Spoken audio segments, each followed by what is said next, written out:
حضرت داؤد طائی اور امام جعفر صادق کے درمیان ایک دن بحث ہو گئی. امام جعفر صادق فرمانے لگے یہ محبت کا ان کا رشتہ تھا آپس میں. حضرت داؤد طائی صوفی تھے اور امام جعفر صادق تو حضور کے نواسے ہیں نا جی, اور بڑا عقیدت کا رشتہ تھا آپس میں. ایک دن امام جعفر صادق کہنے لگے داؤد طائی میرے لیے دعا کر. تو آپ رو پڑے, کہنے لگے حضور میں نواسہ رسول کے لیے دعا کروں؟ آپ تو حضور کے نواسے ہیں, میں آپ کے لیے دعا کروں؟ تو حضرت امام جعفر صادق کہنے لگے یہی تو دعا کرانی ہے, یہی تو میں نے کیا فرمایا, یہی تو دعا کرانی ہے کہ میرے لیے دعا کر, میں اپنے نبی کی بارگاہ میں شرمندہ نہ ہو جاؤں. حضور یہ نہ فرما دیں کہ میرا نواسا ہو کے تو کیا کرتا رہا, یہی تو دعا کرانی ہے. بڑا پیار تھا. ایک دن بحث ہو گئی, حج کر کے واپس آئے, عراق میں تشریف فرما تھے امام جعفر صادق. حج کر کے واپس آئے تو امام جعفر صادق کہنے لگے جو مکے سے ہو آتا ہے نا, اللہ پھر اس کو دوزخ میں نہیں ڈالے گا. خوش نہیں ہوئے آپ لوگ؟ اللہ آپ کو جزائے خیر عطا فرمائے. فرمایا جو کعبے کا دیدار کر لے ایک دفعہ زندگی میں اور ایمان کی حالت میں, اللہ پھر اسے دوزخ میں ایک دفعہ جو دیدار کر لے ایمان کی حالت میں, اللہ دوزخ میں. یہ فرمانے لگے یہ میری بات ہے, تو تصدیق کر میری بات کی, کہہ میں نے ٹھیک کہا ہے. پیار تھا نا. تو کہنے لگے داؤد طائی تو کہہ میں نے ٹھیک کہا ہے. کہنے لگے جی آپ نے فتوی پورا نہیں دیا تو میں کیسے تصدیق کر دوں؟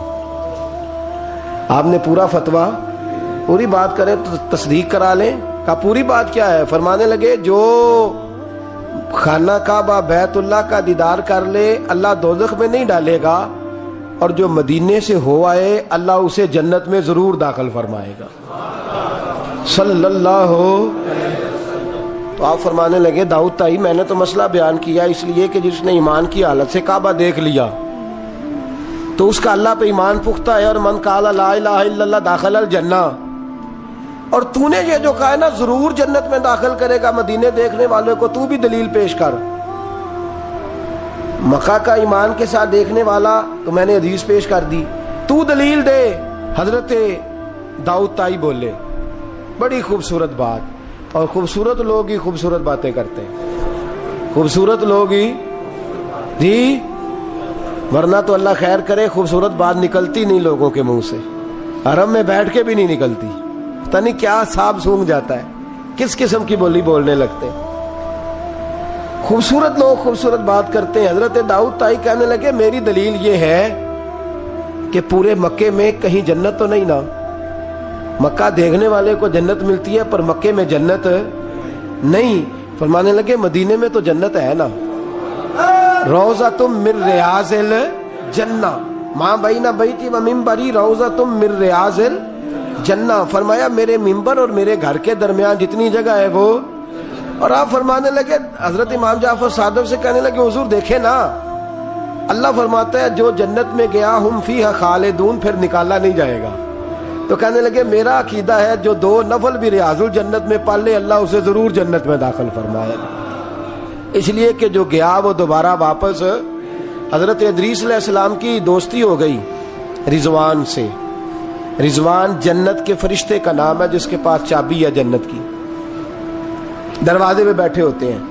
رضوان اس فرشتے کا نام ہے. تو حضرت ادریس کا یارانہ تھا, وہ ملنے آتے تھے جناب ادریس علیہ السلام کو. تو ایک دن حضرت ادریس کہنے لگے تو خود تو یہاں کی سیر کر جاتا ہے, مجھے کبھی کرائی نہیں.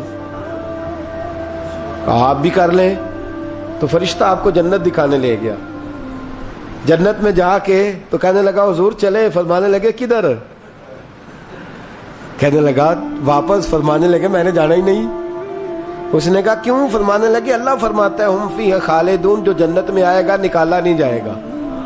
تو کیسے مجھے نکال سکتا ہے؟ کہنے لگے جناب آپ نے سیر کا کہا تھا. فرمایا سیر ہی ہے یہ, اس لیے کہ جنتی ساری عمر ہی سیر کریں گے, وہ سیر ہی کریں گے. سفر تو تھکا دیتا ہے بندے کو, یہ سیر ہی ہے. اب وہ فرشتے پریشان ہوئے تو رب کریم نے فرمایا وہ فرشتے تیرا اور اس کا یارانہ بھی میں نے لگوایا تھا, اور اس کو جنت کی سیر پر آنے کی خواہش بھی میں نے ہی پیدا کی تھی. اور تو کون ہوتا ہے میری بغیر اجازت دروازہ کھول سکے؟ بلوایا بھی میں نے ہی تھا. اور یہ جو میں نے کہا نا اڑ جا، یہ توفیق بھی میری ہوئی ہے، میری طلب بھی تو تیرے کرم کا صدقہ ہے۔ یہ پاؤں اٹھتے نہیں بلکہ یہ اٹھائے جاتے ہیں، تو جب بلا لیا ہے، جنت میں داخل کرا لیا ہے، اور جنت بھی وہ والی جس کو میرے رسول پاک کے قدموں نے جنت بنایا ہے، وہ جنت جس کو ریاض الجنہ کا لفظ دیا ہے، حضور نے جنت جس کو بنایا ہے، وہاں تک پہنچ جائے۔ یہ ہے ارض جنت، یہ طیبہ کی زمین ہے ارض جنت، پر زمین کس کی ہے؟ کیسا عجیب معاملہ ہے۔ یہ ہے ارض جنت، یہ طیبہ کی زمین ہے، جنت بھی یہیں، کیونکہ مالک جنت بھی یہیں ہے، جنت بھی یہیں، مالک جنت بھی یہیں، جنت بھی یہیں تو مالک جنت بھی۔ اور جتنا جنت کا اعلان میرے نبی نے فرمایا نا، سارا فرمایا ہی مدینے میں ہے، اور جنت بیچی ہے کئی دفعہ نبی پاک نے، کئی دفعہ فرمایا بیر روما کما خرید کے دو، مجھ سے جنت لے لو۔ حضرت عثمان نے کہا حضور میں خرید دیتا ہوں۔ کہا جنگ تبوک کے لیے سامان دو، مجھ سے جنت لے لو۔ حضور نے تو کئی دفعہ سیل لگائی ہے جنت کی۔ یہ ہے ارض جنت، یہ طیبہ کی زمین ہے، جنت بھی یہیں، مال کے جنت بھی یہیں ہے۔ کعبۃ اللہ، حضرت عبداللہ ابن مسعود رضی اللہ تعالیٰ عنہ فرماتے ہیں جس کو ایک تکلیف آئے نا کعبے میں، کتنی جی؟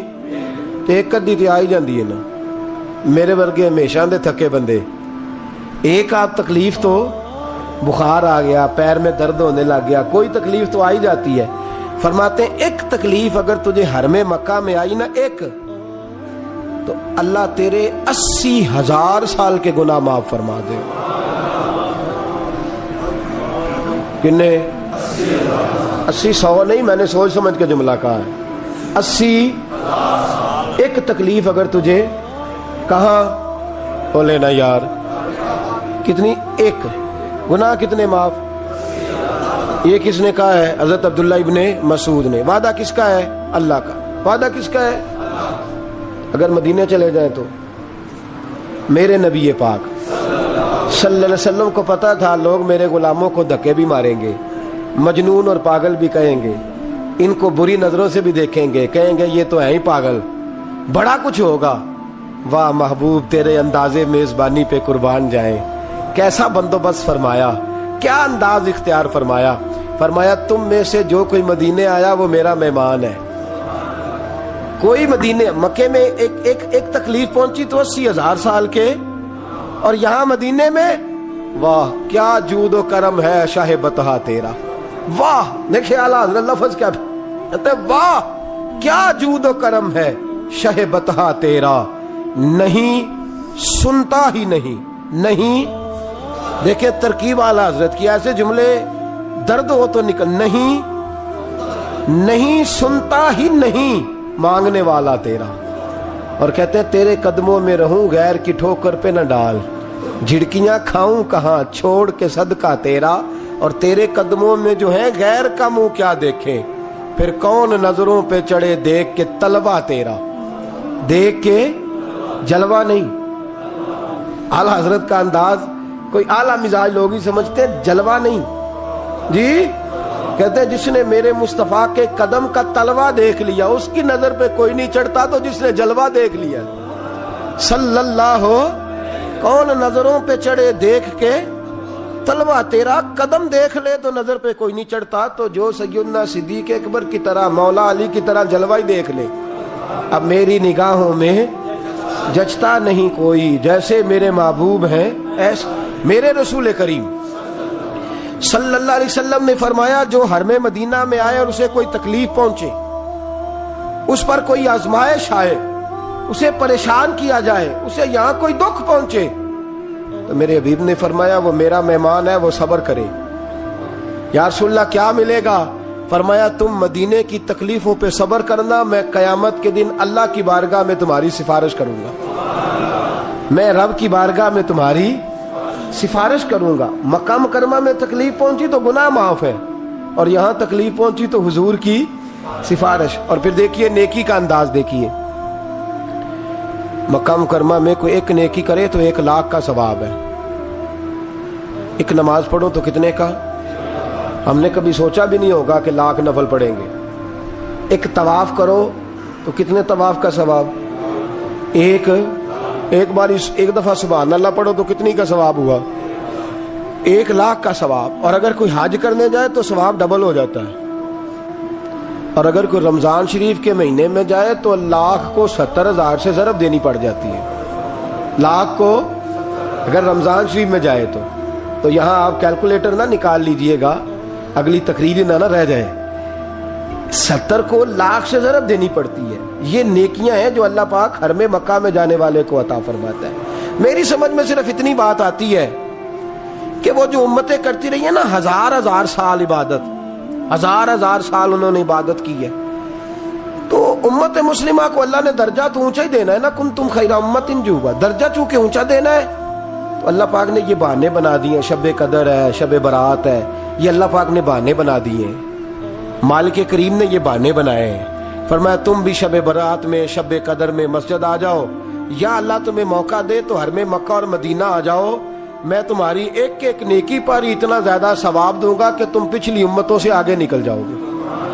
پچھلی امتوں سے اللہ نے ہمارے نمبر ہی زیادہ رکھے ہیں اور ہمیں اضافی نمبر بڑے ملتے ہیں. بڑے نمبر رکھے ہیں رب کریم نے ہمارے لیے. تو رب اللہ کریم کی رحمت سے میرے رسول پاک صلی اللہ. اور پھر دیکھیں نا، کعبے کا معنی ہے مسابت للناس. کعبہ رجوع کی جگہ ہے. کس چیز کی جگہ ہے؟ یعنی اس کی طرف توجہ ہو. میرے نبی پاک صلی اللہ علیہ وسلم کی سب سے بڑی سنت کعبے کو دیکھنا ہے.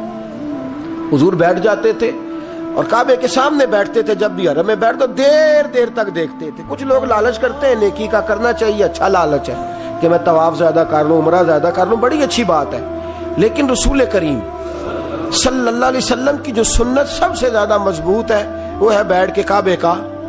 اور حضور نے فرمایا تو دیدار ہی کرتا رہے، اللہ تجھ پر 20 رحمتوں کا نزول فرما دے گا. کعبہ معظمہ کا دیدار کرنا. کعبہ ہے رجوع کی جگہ. نماز کس طرف منہ کر کے پڑھنی چاہیے جی؟ اجی کدھر منہ کر کے پڑھنے؟ کیڑی سائڈ تے جی؟ مغرب سائڈ پہ. تو جو حرم شریف میں ہو وہ مغرب سائڈ منہ کرے گا، مشرق سائڈ. فَإِنَّمَا تَوَلُّوا فَثَمَّ وَجْهُ اللَّهِ. اللہ فرماتا ہے جدھر مرضی منہ کر لے اللہ کی رحمت ادھر ہی ہے. وَلِلَّهِ الْمَشْرِقُ وَالْمَغْرِبُ، مشرق بھی اللہ کا، مغرب بھی اللہ کا. فَإِنَّمَا تَوَلُّوا فَثَمَّ وَجْهُ اللَّهِ، جدھر بھی منہ کرے گا اللہ ادھر ہی. چاروں جانب دنیا کا رجحان کعبے کی جانب ہے. اور یہ جو ہمارا دل کھینچا چلا جاتا ہے نا کعبے کی جانب، کھینچا چلا جاتا ہے، اس کی وجہ یہ ہے کہ نماز اللہ کی اور منہ طرف. نماز کس کی؟ منہ طرف.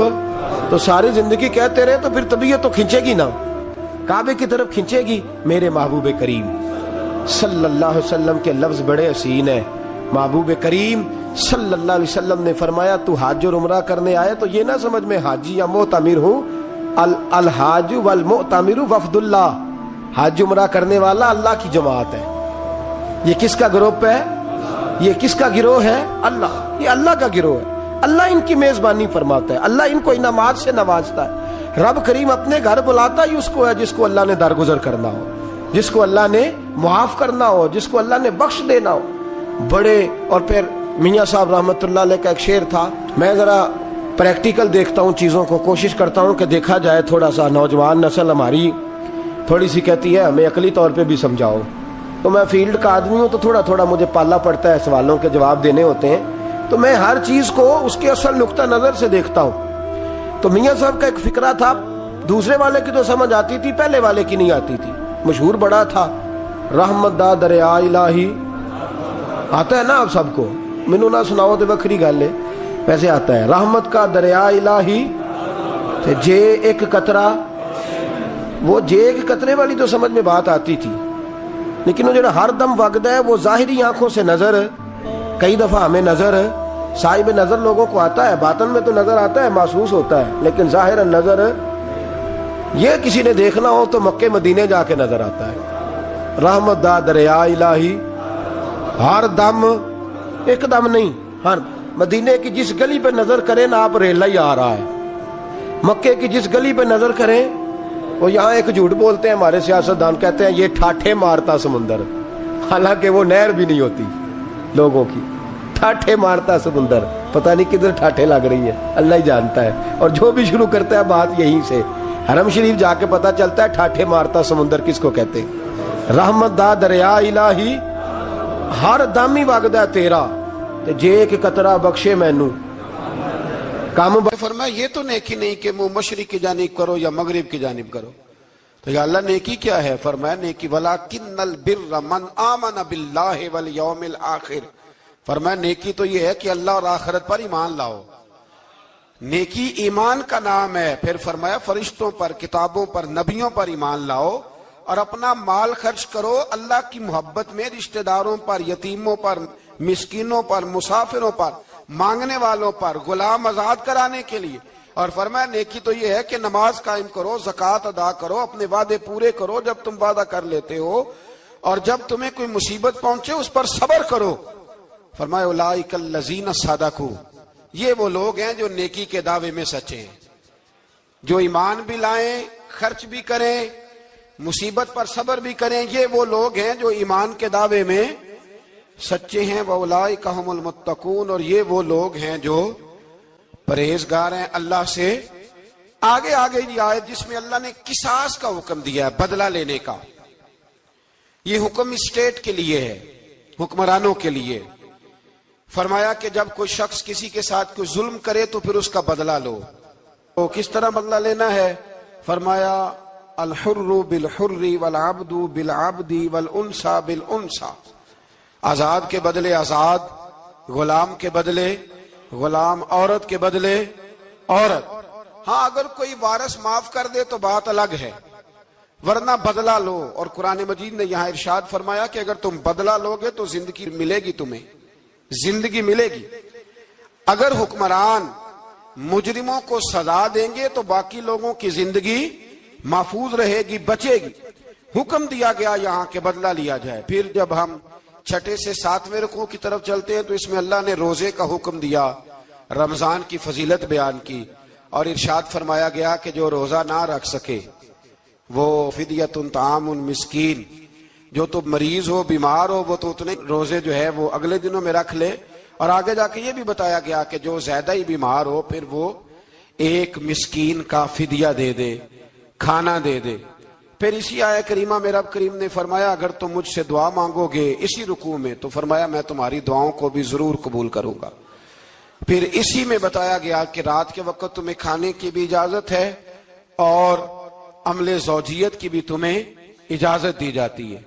اسی طریقے سے پھر آگے اللہ تبارک و تعالیٰ نے حج کے مہینوں کے بارے میں علامتیں ارشاد فرمائیں اور مسائل حج کچھ آگے جا کے بیان کیے. اور ایک اور غلط رسم لوگ رسمیں بنا لیتے ہیں نا، ایک اور رسم تھی کہ یہودی اور عیسائی جب حج کرتے تھے نا احرام باندھ لیتے تھے، پھر دروازے سے گھر میں داخل نہیں ہوتے تھے، اوپر سے چھلانگ لگا کے کہ اب ہم پاک ہو گئے. تو دروازہ چونکہ گناہگار ہے، اس کے بیچ سے گناہگار آتے جاتے رہے ہیں، لہذا دروازے سے نہیں گزرتے تھے. تو اللہ کریم نے فرمایا یہ کوئی نیکی نہیں، یہ کوئی طریقہ نہیں کہ تم دروازوں سے نہ گزرو. وَلَٰكِنَّ الْبِرَّ مَنِ اتَّقَىٰ، دروازے کے اوپر سے چھلانگ لگانا نیکی نہیں، بلکہ نیکی تو یہ ہے کہ اللہ سے ڈرنا شروع کر دو. حج کے بعد پاک صاف ہو جاؤ، ڈرنا شروع کرو، یہ اصل میں نیکی ہے. تو پھر اللہ تبارک و تعالیٰ نے حج کے مسائل کافی تفصیل کے ساتھ، چونکہ وہ فقہی مسائل ہیں اور پوری اس کی جزیات ہیں، لہذا وہ ایک نشست میں کرنے کی بات نہیں. تو رب کریم نے وہاں مشعر حرام کا بھی ذکر فرمایا اور ان سب چیزوں کی طرف نشاندہی فرمائی جن پر توجہ کرنا امت مسلمہ کے لیے بڑا ہی ضروری ہے. پھر آگے 8ویں رکوع تک یہ باتیں مختلف انداز میں چلتی رہیں. پھر 9ویں سے 10ویں رکوع میں ایک بات رب کریم نے یہ ارشاد فرمائی کہ میں نے کافروں کی نظر میں نا جب انہوں نے میری نافرمانی کی ہے، میرے کلمہ نہیں پڑھا، میرے محبوب کو نہیں مانا، قرآن مجید کو نہیں مانا، تو فرمایا میں نے دنیا کی زندگی ان کے سامنے مزین کر دی. یہ بڑی سمجھنے والی بات. فرمایا زُيِّنَ لِلَّذِينَ كَفَرُوا، وہ جنہوں نے کفر کیا تھا نا ان کے لیے زینت دے دی کسے؟ حیات الدنیا، دنیا کی زندگی کو اللہ نے نا ان کے لیے حسین کر دی. انہیں بڑے اچھے لگتے ہیں، یہ میری جائیداد ہے، یہ میرا باغ ہے، او میری حویلی ہے، یہ سارے میرے جناب بنگلے. فرمایا یہ چیزیں ہم نے کافروں کی نظر میں پھر پیاری کر دی. سمجھیے گا بات، یہ کافر کا طریقہ ہے کہ وہ دنیا داری کا مال دیکھتا ہے تو اس کی آنکھیں کھل جاتی ہیں, بڑا راضی ہوتا ہے. مومن کا یہ طریقہ, مومن کس بات پہ راضی ہوتا ہے؟ اللہ تبارک و تعالیٰ کی رضا پہ مومن راضی ہوتا ہے. اس چیز کو اللہ کریم نے یہاں بیان فرمایا. پھر اس سے آگے جو حرمت والے مہینے ہیں ان مہینوں کا ذکر کیا گیا. پھر اللہ تبارک و تعالیٰ نے جوے اور شراب کو حرام قرار دیا. 219 نمبر آیت ہے, اسی رکوع میں اللہ تبارک و تعالیٰ نے اس کا بھی تذکرہ فرمایا. یہ تفصیل کے ساتھ تذکرے جاری رہے. پھر اسی طرح عورتوں کے جو حیض و نفاس کے مسائل ہیں ان کو بھی اللہ تبارک و تعالیٰ نے اسی پارے کے اندر بیان فرمایا. کچھ طلاق کے مسائل بھی اللہ کریم نے اسی پارے 9ویں رکوع سے آگے جا کے ان ساری چیزوں کو اللہ کریم نے بیان فرمایا. اور پھر یہ بھی ارشاد فرمایا حیض و نفاس مسائل اور طلاق, ان ساری چیزوں کو بیان کرنے کے بعد فرمایا کہ ان کے مسائل گویا سیکھ لو, اس پر عمل کرو. اور فرمایا تلک حدود اللہ, یہ اللہ کی حدیں ہیں. فلا تعتدوها, اللہ کی حدوں سے آگے نہ گزرنا. یہ وہ باؤنڈری ہے جو اللہ نے بنائی ہے, یہ حکم وہ ہیں جو رب نے دیے ہیں, تو ان سے آگے نہ جانا. تو بالتفصیل ان ساری چیزوں کا یہاں بیان فرمایا گیا. اور وہ مسائل جو بڑی تیزی سے لوگ الجھا دیتے ہیں ان کا بھی اللہ کریم نے یہاں ذکر فرمایا.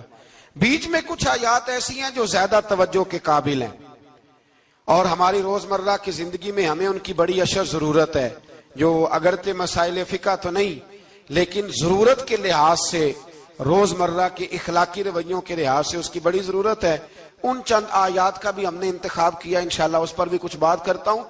اس پارے کے آخر میں نا اللہ کریم نے ایک واقعہ بیان فرمایا ہے. اس میں اللہ تبارک و تعالیٰ نے نا بنی اسرائیل کا ایک واقعہ بڑی تفصیل کے ساتھ, اور وہ اس پارے کے اختتام پر عقیدے کے لحاظ سے, نظریے کے لحاظ سے, سمجھنے کے لحاظ سے بڑی اہم چیز ہے, اس پر ضرور غور فرمائیں. وہ یہ ہوا کہ بنی اسرائیل کے اندر ہمیشہ ایسے ہوتا تھا کہ اللہ تبارک و تعالیٰ ایک پیغمبر اور ایک بادشاہ, بنی اسرائیل کے اندر ہمیشہ نبی اور بادشاہ موجود رہتے تھے. ایک وقت ایسا آیا کہ بنی اسرائیل میں کوئی نبی نہیں تھے, اور بنی اسرائیل کا جو اپنا علاقہ تھا نا وہ ملک شام ہے. تو قوم عمالقہ ایک قوم تھی اور بڑے سخت گیر لوگ تھے. انہوں نے بنی اسرائیل والوں کے ساتھ لڑائی کی, جہاد کیا اور انہیں ان کے علاقے سے نکال دیا. اور کچھ حضرت یوسف علیہ السلام کے زمانے میں ویسے بھی ایک بہت بڑی تعداد جا کے مصر میں آباد ہو گئی تھی.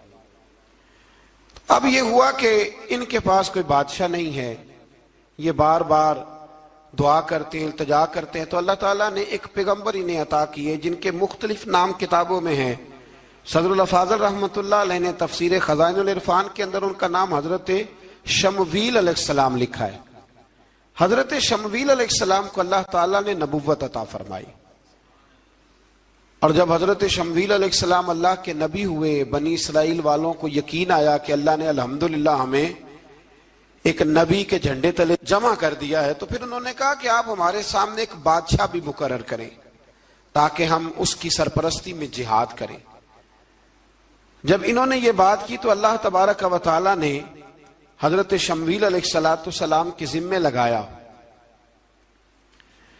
تو ایک اس زمانے میں اللہ کے نیک بندے تھے جناب طالوت علیہ السلام ان کا نام تھا. تو حضرت شمویل علیہ السلام نے انہیں کہا کہ اللہ کریم نے نا تمہارا بادشاہ طالوت کو بنایا ہے. ان کا نام بھی قرآن مجید نے ذکر فرمایا ہے. تو بنی اسرائیل کے لوگ کہنے لگے یہ تو غریب آدمی ہے, وہ بکریاں چرایا کرتے تھے لیکن علم میں بڑے پختہ تھے, وجود میں بڑے طاقتور تھے. تو کہا کہ یہ تو غریب آدمی ہے, تو ہم تو زیادہ حق رکھتے تھے کہ ہمیں بادشاہ بنایا جائے. تو حضرت طالوت علیہ السلام کہ بادشاہ بننے کے بعد حضرت شمویل علیہ السلام نے جو بات کی اللہ کریم نے اسے قرآن مجید میں بیان فرمایا. رب فرماتا ہے بسطۃ فی العلم والجسم, اسے اس لیے تمہارا بادشاہ بنایا گیا ہے کہ اسے ہم نے کشادگی دی ہے, علم میں بھی اور جسم میں بھی. بڑے ماشاءاللہ موٹے تازے تھے, وجود بڑا طاقتور تھا. کچھ موٹے تازے ہوتے ہیں پر طاقتور نہیں ہوتے, موٹے تازے بھی تھے اور